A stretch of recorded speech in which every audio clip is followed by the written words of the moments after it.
Hey guys, and thanks so much for tuning in to this week's edition of the Original Strength Podcast. I am with a very special guest this week, Mr. Zach Blain. And the reason I wanted Zach on the show is because Zach is kind of like a freak of nature. Super strong gentleman. And he's interesting, though, because he describes himself as a 40-something stick figure who decided to get stronger. And believe me that pound for pound, this guy is probably one of the strongest guys you'll ever meet. So Zach, thank you so much for being on the show. Tim, thank you so much, and I really appreciate being on the show. I'm a big fan of your work, and it's a real honor. Man, I first of all, I love that you're in your gym because you've got so many interesting tools in the background behind you. So I want to get into some of that too. But Zach, how did you get into you just said you're described as a stick figure who decided to get it stronger. How did all of this come about? Well, I think I got it predominantly from my parents. My mom was actually an ex-professional ballerina, and my dad was a wrestling coach. And then for professions, they were both teachers. So I always say I grew up in a house with a ballet bar and a pull-up bar because my dad was big into pull-ups, and my mom thought that strength was mobility. So I got really lucky with that start. And then the rest was just exposure. Kind of like when Dan John talks about quadrants, it was just a lot of exposure to different things, different sports. And I was lucky enough to get a scholarship for running, and it paid for school, D1. And then I got introduced to more unconventional training because I taught in Europe for quite a few years. So I got introduced to kettlebells, for example, in Finland in 2003, not as a style, just as an implement to use. And you can see all the hammers back there. I got introduced to a lot of sledgehammer stuff. And when I took my first kettlebell class over there, I was an ex-college athlete, and there was some people there in their 60s and 70s when we were doing swings that were just smoking me. And I realized that I had a lot more stuff to learn. So I've always taken the approach of school never ends, and I still take that approach today, trying to figure out new ways to do it, and then taking the tool as more of an extension of things and focusing more on patterns. So if the tool gives you the right response, I like it, but I like to have the diversity of bells, hammers, clubs, sandbags, Bulgarian bags, and I always think of barbells as the most advanced. I always get to barbells last. Wow. So you started out as a school teacher? Yeah, I taught English in Europe for about 9 years. Wow. Okay. So I actually finished school over there. So I finished school in Ireland and then taught around Europe. I taught in Norway, Finland, France, Italy for 2 years, and then South Africa as well. And then I came back home. Wow. Yeah. So I got introduced to a lot of different training styles growing up in the United States, mainly from traveling, not from a particular style. I think that's what's caught my attention about you. When I watch you train online with the stuff you put on Facebook, you are doing so many different things. Like you have so many different tools, but everything you do is so impressive. Like I saw a video of you pulling, I think you had 300 pounds worth of kettlebells, and you deadlifted them every 5 minutes for 90 minutes. Is that right? Yes, we got about 18 reps in, and again, I'm elevating it mainly because I got to the point with deadlifting that when it was about double body weight, I found that it was better to not pull more, but to figure out how to make double my body weight more interesting. And I'm a big believer that if it's fun, it begins in the hips. So I kind of approach every athletic or anything in life really that way. If it's fun, it begins in the hips. And so when I get to a certain point, I don't necessarily chase the weight. I just want to see if I can make it more dynamic moving from the hips. So I'll elevate it, maybe use a different implement to make it a little bit harder. And I find that approach a little bit more dynamic and safer than just more weight. So that's usually why I put kind of a unique spin on it. And I always say that there's no new exercises. There's just interpretation and expression. So I'm just kind of building off of a lot of other things I've learned from other people or things that have already been done. So yeah, I've watched you do some amazing things, and I know you don't focus on the weight, but I think you're really good at challenging your body and meeting, Thank you. Responding to that challenge where the weight comes naturally for you. Like you are very, I would call it freakishly strong. And guys, if you don't know what I'm talking about, you gotta look Zach up on Facebook. Um, but yeah, man, you do some very impressive stuff. And so Thank you. here's what I want to ask you, because I looked on your page, and you kind of mentioned this. You said you focus on patterns and not weight, and we were just kind of talking about that too. What does that mean? You focus on patterns and not weight? Well, I think I get that predominantly from my folks. Dad really schooled me a lot in wrestling and the technique of moving a certain way, not being necessarily bigger because you're cutting weight a lot. And my mom was a big proponent that when you're young, it's great to get introduced to dance. So I was one of those weird kids that had a wrestling coach dad, grew up in a logging town, and was taking ballroom classes, ballet classes, tap. And what was good about that is you learn patterns, you learn how to move in different directions, and you focus more on planes of motion and how you're doing it. And then you start doing it well. Kind of like Gray Cook says, move well before you move often. And dance was a big part of that. So you would get used to a certain style of dance, the patterns of that. And then as I got older and into other things, I just kind of made it into more of heavy metal. I take a lot of patterns and just base a lot of things on safety, whether it's improving my grip, my lats, and my glutes, and then how to get a better pattern out of that. And that's how I've kind of always approached it. I've never approached it from a bodybuilding point of view. I've always thought that was a nice side effect if you're doing the right things. That's really cool, because I think a lot of times it's easy to chase the sexy thing, and you can cover over a lot of gaps in your strength, or maybe even set yourself up for issues later. But if you go for the good movement patterns, and really for your background, I mean, I think you would be like a rare bird, having the dance and the strength training, the wrestling. I mean, that is almost like the perfect athlete, as far as an upbringing goes. So, which now closes the gap into why you are so strong. When I see you do stuff on the internet, where I'm like, wow, this guy is he's pretty amazing. And I attribute it to a lot of coaches too. I mean, I'm a big fan of, especially your book, Original Strength. I do that with my kids all the time, and keeping them on the ground, crawling, rolling, being comfortable on the ground, working with their feet to make sure their feet's engaged with the ground.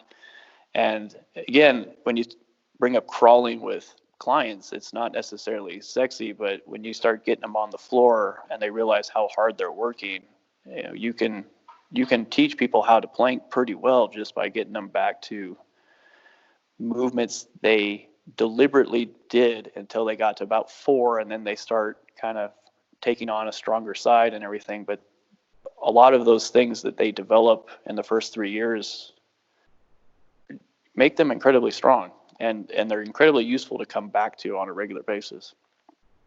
I've also watched you do some things on the internet where, like, if it was a strict weightlifting coach or trainer, might be look at some of the things you do and be like, oh, like, I'm not sure about his form. Yeah.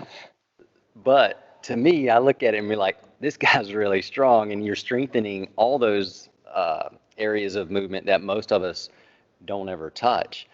Can you talk about, like, your take on good form, proper form, or just moving through strength? Well, when I make goals for myself like that, I will I'd rather be somebody's shot of whiskey than everybody's cup of tea. And I do post a lot of things that are Very untraditional. A lot of my background in school was as a history student and philosophy major, so I did a lot of things that I love researching old ways of doing it and kind of dusting off things that used to be done. So when people say your knee needs to be exactly like this needs to be exactly like that, we're all kind of snowflakes, and there's certain people that got really long legs. There's certain people that have very long torsos, and I'm more interested in whatever they are lifting, how is their body responding to it? Because when you have somebody who has enough hip mobility, you can change the form of that. And I think people can kind of pigeonhole themselves into a certain training style and stop thinking outside of that style, and they're going to start limiting what they can do. There's a lot of things you can learn from other styles, and then those techniques might break some of the rules, but it's more how is the body responding to it. And if the body's mobile enough and ready enough to do certain things, there's a lot of things to do. But sometimes I'll post things and I feel like I have to say this is not for everybody. You shouldn't necessarily do this. And with my clients, I'm not doing those things, but I am letting people know what's possible as long as the body's ready for it. So you said with your clients, you're not doing those things. Do you, and I know I would imagine the answer is yes, because I do the same thing. Do you impart your philosophy and your beliefs with your clients as far as like, how do you approach that with your clients, strength training with your clients? I approach strength training as in a kind of Bruce Lee kind of way. I'm coaching them to tap into their self-expression. And then it's my job to make sure that self-expression is in third gear. So you'll get certain clients that go hard or go home, and after a certain while, they have enough tools that they don't need you anymore. But they keep you on board because you keep them in third gear. You keep them from pushing so hard that they're always sore. And then you have other ones on the other end of the spectrum that are always in first gear, and you're pushing them a little bit harder to realize that they're a lot stronger. And I just take copious notes on what they're doing, what they're capable of doing. And a lot of people associate, with what you see in the background, some things that might be hardcore, but my oldest clients are 85 and my youngest client is 17. And I've got a wide range of people, and I've taken on people that it could be so straightforward where they just want to touch their toes again, or they just want to be able to get the golf ball out of the hole without having to use a fancy putter. It could be something very basic like that. And then there's other ones that are very sports specific. And when I deal with sports specific people, usually with their parents, I always tell them that the specificity works at a price. Like, the reason you're coming to see me is you've become so specific in one thing. I need to make you more general. So it's more like I'm always trying to bring them back to something. I'm using the philosophy, but I'm always trying to bring them back to third gear. Like, you don't need to go hard all the time. Sometimes you need to be incredibly easy with your body. And sometimes you just need more sleep. I mean, some of those basic things where you just, like, especially with young athletes, you need to be a little bit more mobile and you need a lot more sleep, and you'll perform a lot better. And all the intensity stuff you need to back off of. So I think I'm always trying to introduce them to what they're capable of, but make sure that they're staying in third gear until it's time to perform. Right on.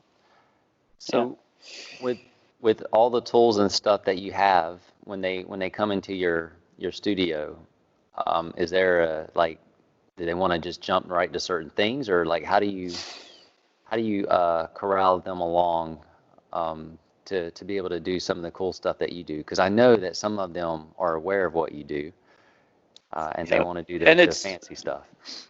They do want to do the fancy stuff, but it's more me assessing where they might be. I always like to tell them that when we do an assessment, I'm trying to figure out where you're too strong. Are there synergist muscles and helper muscles that are doing too much work, and how can we get your whole body involved, because I'm a big believer that every exercise should be a total body exercise. So we will introduce them to things. They'll see all the kettlebells. We've got the whole kettlebell fence back here, and we got everything from 2 kilos, and hopefully before the end of the month here, the 100 kilo kettlebell should arrive. So we've got everything you can think of in terms of weight availability here. But I'm going to make sure that when they're doing a specific pattern, are they getting the right response to that pattern? And then we can work on making it harder. And then if the load starts to tighten up certain things, we can open them back up. And then once they're efficient enough, we can start talking about volume and stuff. So it's mainly for them to realize that what's available in this room, which is only 680 square feet, can give them a lot of options, but it's more like, is it going to help you do the things you enjoy when you're not in the gym? And that's usually when I meet a client, I'm always like, what do you actually enjoy? Because my job is to make you enjoy those things, not make any first year trainer can make you sore, and that's not my job. I need to make you start enjoying all the things you do outside of the gym. So your job then is to help them live their life better. Yeah, and as my good friend Chip Conrad in California always says, better beats more every time. So right it's better beats more. So with all the tools that you have and all the things you know how to do, what are your favorite things to do? Sledgehammers, probably. I'm a big fan of sledgehammers. And I'm not against clubs or maces or anything. It's just the price range for a hammer, the utility of a hammer. I always call it the cheapest gym you can find is a nice sledgehammer. And I do some circus type strength training with it, but I like the dynamic of it. It incorporates speed, which the mace doesn't. The mace is usually a two-hand movement. Hammers can be a variety of different things, and the T shape of the hammer creates a little bit more of a grip dynamic than a club does. So I just love the versatility of it. I'm always trying to get my clients, before they run off and buy an expensive kettlebell, is let's get you a really good sandbag, which is incredibly difficult to hurt yourself with, and let's get you a hammer, and the rest of it you can do with your body weight, and then you can start buying some of the spendy stuff, because anybody that's bought kettlebells, once you add in the shipping, it gets kind of crazy. So for a hammer for a client, what is a typical weighted hammer that you would have just an average client get? Like how would I have them start with engineering hammers. Let me turn around here. You can see the smaller hammers there at the bottom. I have them start with 2 or 3 pounds, and we do a lot of similar movements that you would do with Indian clubs. And I do let them know that every pound you add to a sledgehammer is kind of like going from a 5-pound dumbbell to like a 15-pound dumbbell because of the lever. And by the time they get to about 8 pounds with engineering hammers, we'll move up and they will go back down to 6 pounds, and then work their way back up with longer levers. And I like buying wooded hammers because then I can chop them down and bevel them a certain way and make them the right lever for what I want them to do. But yeah, we even have the modified hammer that Ryan J. Pitts made from Stronger Grip here that I think I've got it up to about 100 pounds. So we've got the Thor hammer in here as well. Wow. Yeah, so I just like the versatility of them. And I have the most experience with that particular dynamic than the others. So for the listener that is into strength training and they're very familiar with, well, traditional strength training, what are some benefits of a hammer? Why would somebody that doesn't know anything about hammers, why should they be interested in training with hammers? You can always find them.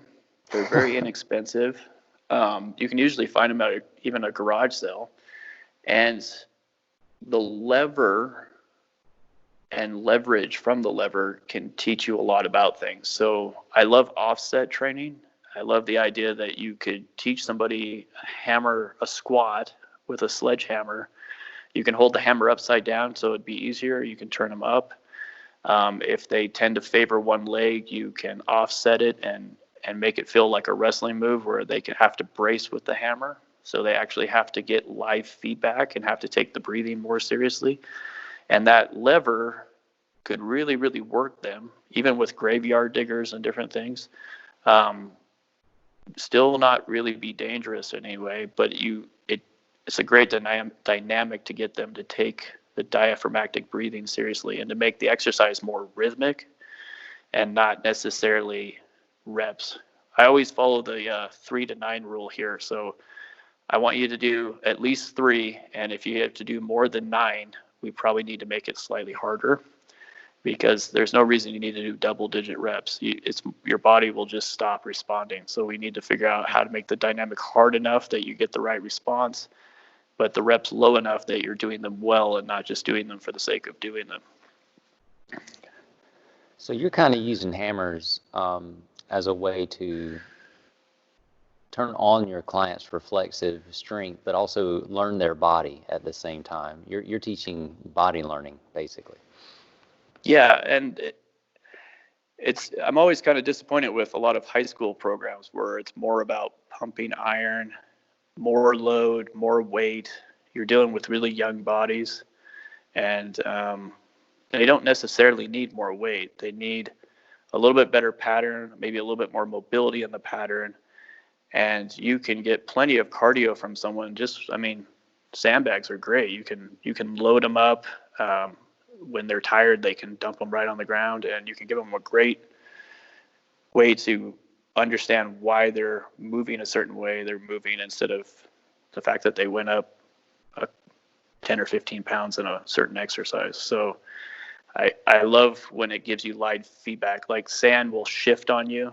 It's really hard to do anything with a sandbag incorrectly because the sand will shift, and then you obviously don't have very good form. Kettlebells, you can kind of mask your form a little bit. You can do them incredibly well, but if you're not doing them well, it doesn't really let you know right away. And hammers, it lets you know. It's very self-corrective. You know right away whether you're doing it well or not. Have you ever hit yourself with that hammer? Nope.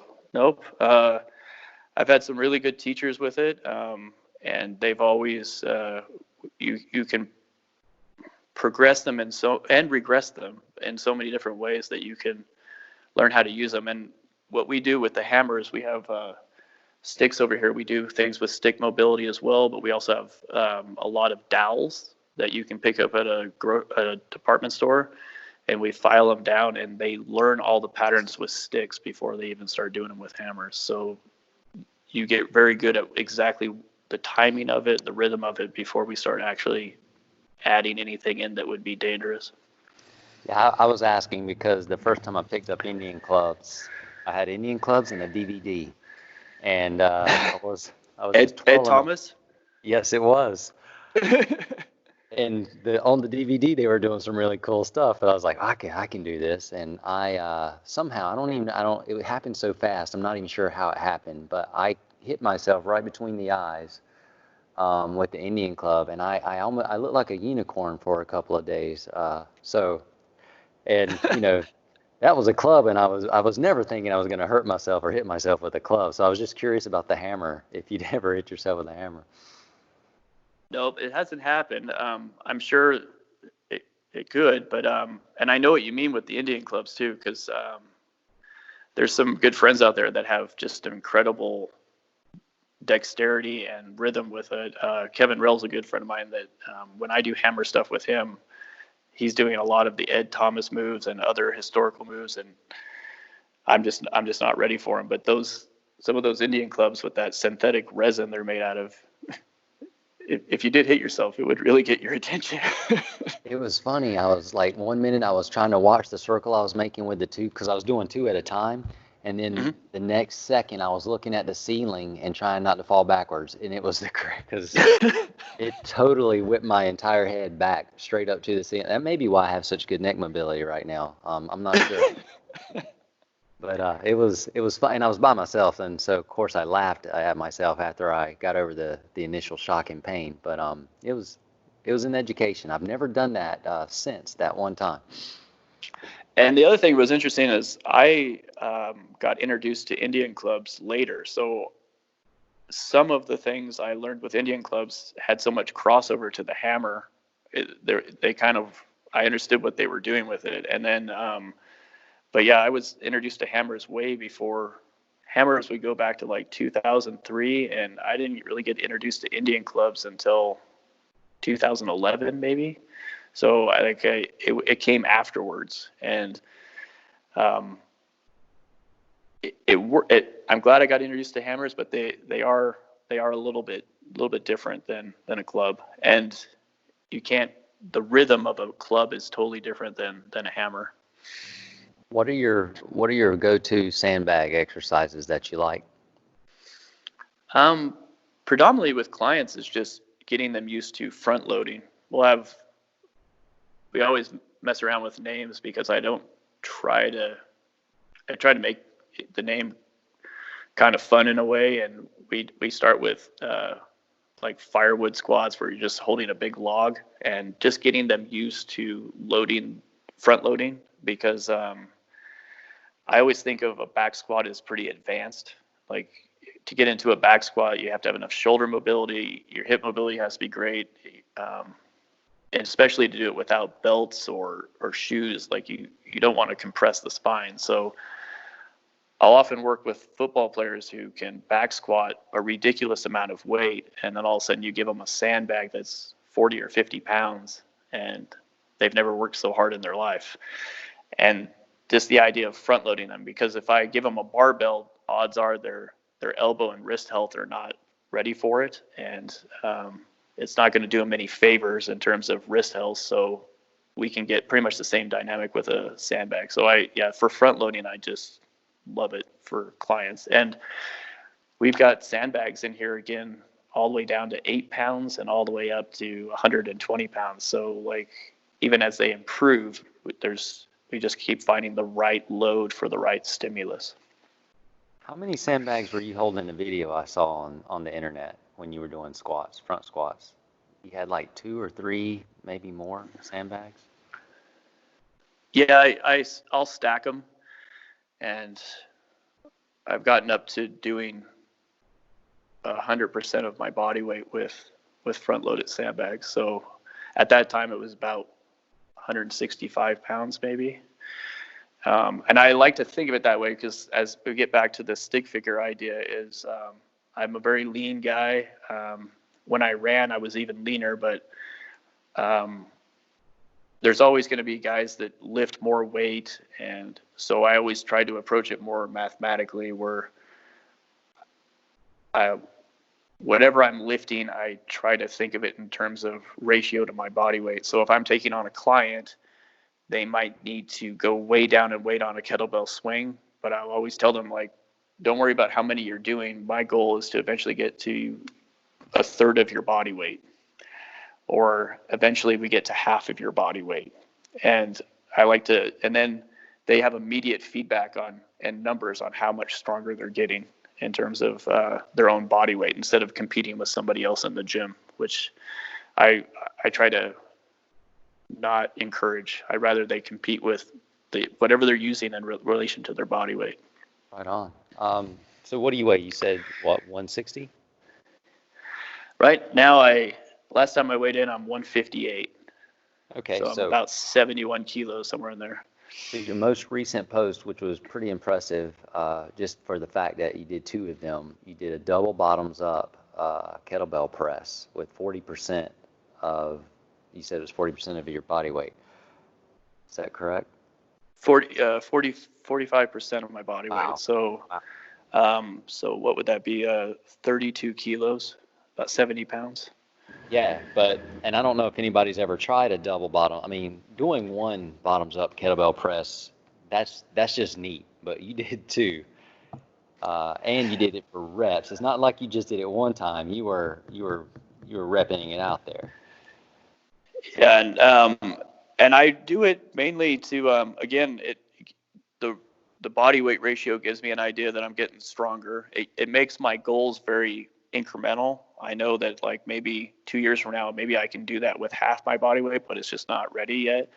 And what I love about that is not so much the strength feat, but it's a great indicator of you see a lot of people do military presses, extreme amount of weight, but I have a ratio there and I can do it for reps. And to me, it's more of an indicator of the symmetry of my grip and the stability of my body and the mobility of my shoulders. So it gives me kind of a way to break down that I'm getting better in those things and that my left side still needs some work. No, I think it's great. And I think I call that like filling in the nooks and crannies of your strength. So it's a Exactly. foundation, but it makes everything else so much better. So if you did want to do this super heavy military press or whatever, you've got everything in place that you need to do it unscathed, where it's just a walk in the park for you. And to take that down from the extreme level to something more practical with a client is if I'm taking on somebody who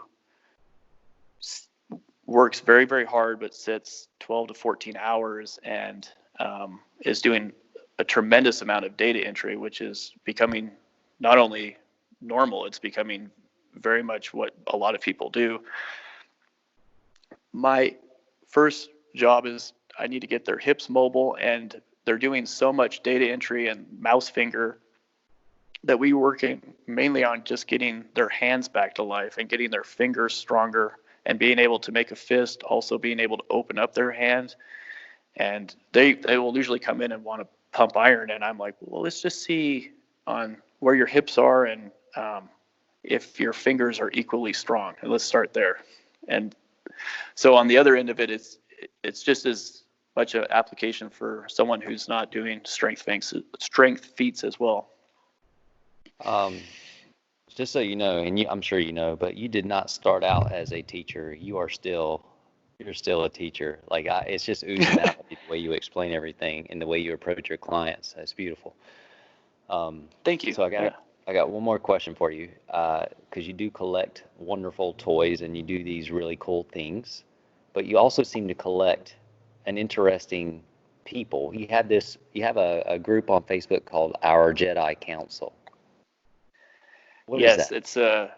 it's a project. Again, I'm in a small logging town. Our county is the size of Connecticut and Rhode Island combined, and we don't have an airport. So one of those things you realize when you're trying to improve yourself is I don't really have access to go to workshops all the time. If I'm going to go to a workshop, I'm going to need to fly to San Francisco or fly to Seattle, and I'm going to have to take 4 airplanes to get there. So one thing that's been great about social media, podcasts, the accessibility is when you're in a small place like myself, I wanted to build a group of coaches that were not concerned with adhering to a certain style. They were very open-minded. They were willing to learn. And so I just started writing as many coaches as I could find that I took notes on their work and asked them and built a group where no one is invited without their permission, and started building up a lot of really interesting coaches. So we have about 525 coaches in 59 countries and about 127 different styles. And we just share each other's work and upcoming workshops and stuff. Yes, and it is an impressive collection of teachers and coaches, and just like in so many different focuses and abilities. But they, like you said, they're open and they're outside of the box.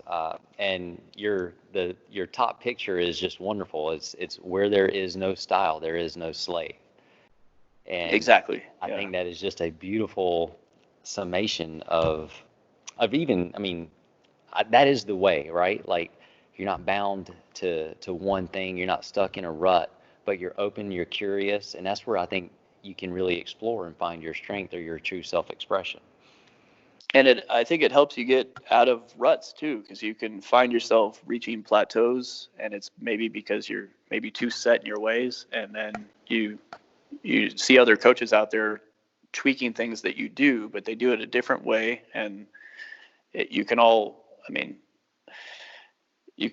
every coach needs a coach, and even the best coach still needs coaches. It's a good thing to have.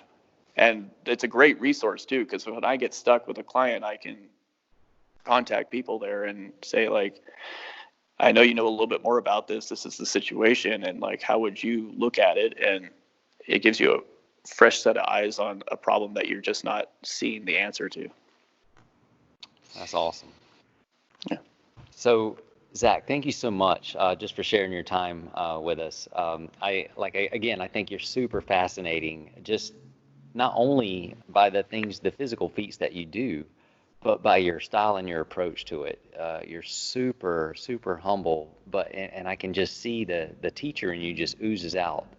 It's really refreshing. So it's like, not only are you a good teacher, obviously you're a good teacher because you're a good student, and you're always learning, you're always open, and you're always growing. So it's just really nice to have you on the show. And I do hope that some of the listeners will just be fascinated and actually check you out. Do you have a website or anything that people could find? No, no websites. And also, like with my business, no business cards or anything. Everything is word of mouth. So I just started with one, and now we're at about 53, and it's just word of mouth. So I do use Facebook and Instagram. Instagram is Inspiration Zach, and I use those two mediums to kind of put myself out there and let people know what I do. But for the most part, it's no website. I just if I help somebody, I usually feel good that when they leave the gym, they'll let somebody that's close to them know, and word spreads. Would you ever entertain the idea of creating educational content for people that do not live close to you? Because I think you're a wealth of knowledge, and that you could do a lot of good for a lot of people. And especially in our new normal, I've really started considering more of distant learning and stuff. I really will always prefer in-person learning. I feel like you can do things remotely, but nothing beats working one-on-one with a coach. But yeah, it's something that I'm exploring, because now that the gym's been in April, the gym hit 10 years, so I've hit the 10-year mark, and I'm starting to explore ways to provide more content for people outside of where I'm at. Well, hey, congratulations on your 10-year anniversary with the gym. That's awesome. Thank you.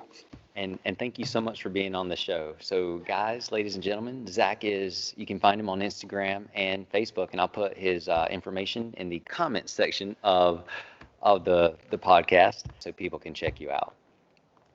Well, thank you very much. And Tim, I want you to know that I've followed your work for a long time, and I'm taking notes on your stuff all the time too. So your influence outside of where you're at is making a big impact here at this gym as well. Well, thank you. But again, you're influencing me as well. So I thank you very much. I appreciate you. Ladies and gentlemen, Mr. Zach Blain. Thank you so much for listening to this edition of the Original Strength Podcast.